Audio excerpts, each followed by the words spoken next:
តាឥឡូវនេះយើងមកមើលលុយបោះកូរ៉េវិញម្ដងពុកម៉ែបងប្អូនអត្រាប្តូរប្រាក់បោះកូរ៉េយើងដូរពីលុយវ៉ុនទៅជាលុយរៀលហើយនិងលុយដុល្លារយើងអាចដូរបានប្រមាណខ្លះពុកម៉ែបងប្អូនបានឃើញហើយមាន1000វ៉ុន5000 10000ហើយនិង50000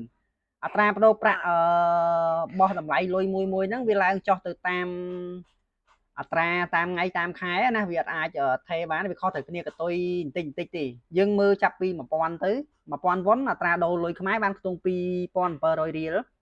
ហើយលុយដុល្លារបាន0.68អត់បាន$1ណាមួយស្លឹកហ្នឹងណា1000វ៉ុនមានពីមុខហើយពីក្រោយយើងមកមើល5000វ៉ុនវិញ5000វ៉ុនបាន13600ដែរ13000ណាហើយបើដូរជាលុយដុល្លារបាន$3.39អត្រាខុសត្រូវបន្តិចតួចទេកតុយវាហើយ5000វ៉ុនដូចគ្នាពីមុខពីក្រោយយើងមកមើលអាกระดาษធំមួយស្លឹកនេះគឺ10000វ៉ុនបាទ10000វ៉ុនហ្នឹងគឺជាប្រភេទกระดาษធំហ្នឹងមើលរូបរបស់គេនេះពីមុខពីក្រោយអត្រាដូរទៅជាលុយខ្មែរបាន27200 27200ហើយដុល្លារខ្ទង់6.7ហ្នឹងយើងដូរទៅជាលុយដុល្លារណាហើយយើងមើលអាមួយស្លឹកចុងក្រោយគេដែលវាធំជាងគេនេះគឺ50000វ៉ុន50000វ៉ុនខាងមុខខាងក្រោយ50000វ៉ុនដូរជាលុយខ្មែរបានខ្ទង់130,000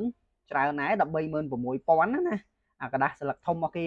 ហើយដុល្លារបានខ្ទង់33.92$និយាយទៅវាក្បែរ$34ដែរ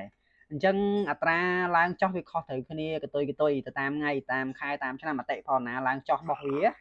ហើយនេះกระดาษប្រភេទហ្នឹងអីដែលវាមានច្រើនអ្នកដែលបងប្អូននៅកូរ៉េចាយលុយនេះណាហើយយើងអាចត្រូវការផ្ញើមកស្រុកអីយើងដូរវាមកជាលុយរៀលឬក៏លុយដុល្លារទៅភាគច្រើនគឺដូរទៅជាលុយដុល្លារបានច្រើនអូខេអញ្ចឹងអត្រាប្តូរលុយរបស់ប្រាក់កូរ៉េប្រាក់វ៉ុនគឺមានតែប៉ុណ្្នឹងទេហើយបងប្អូនចង់មើលអត្រាបោះលុយអីផ្សេងទៀតអាចខមមិននៅពីក្រោមបានអរគុណច្រើន